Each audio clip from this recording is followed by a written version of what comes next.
শরীয়তপুর সদরের নিয়ামতপুর এলাকা। বীর মুক্তিযোদ্ধা আব্দুল মান্নানের কবর, সেখানে আগুন দেওয়ার অভিযোগ উঠেছে।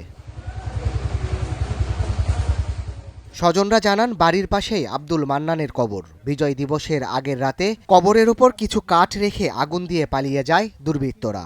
সকালে বিষয়টি টের পান তারা।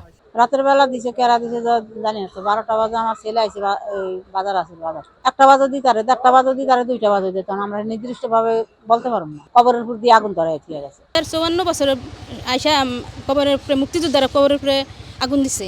আমরা কি মনে করি? আমি মনে করি এটা দেশ প্লাস মুক্তিযোদ্ধাদের অপমান করা। এ ঘটনায় ক্ষুব্ধ এলাকাবাসী, তারাও জড়িতদের গ্রেপ্তারের দাবি জানিয়েছেন।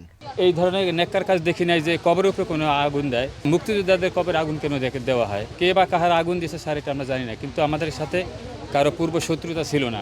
ভরসা পেতে নিজেকে হতে হয় পাতের মতো দৃঢ়, ঠিক যেমনটা জেরুসালেম। ঘটনাস্থল পরিদর্শন করেছে পুলিশ। তদন্তের পরই নেওয়া হবে আইনি ব্যবস্থা। আমি ওনার ফ্যামিলির সাথে কথা বলছি, তারা বলছে আমাদের কোনো শত্রু নাই বা নাই, কেউ দিতে পারে না, ওনারও কোনো শত্রু নাই। আমরা ওনাদের সাথে আলোচনা করে আপনাদের সহযোগিতায় ইনভেস্টিগেশন করে দেখি, যদি তারা কোনো অভিযোগ দেয় বা কারো সন্দেহ করে আমরা আইনগত ব্যবস্থা নেব। 2010 সালের 8 জানুয়ারি মারা যান আব্দুল মান্নান। 2 সন্তান নিয়ে বাড়িতেই বসবাস স্ত্রীর। Desk report, star news.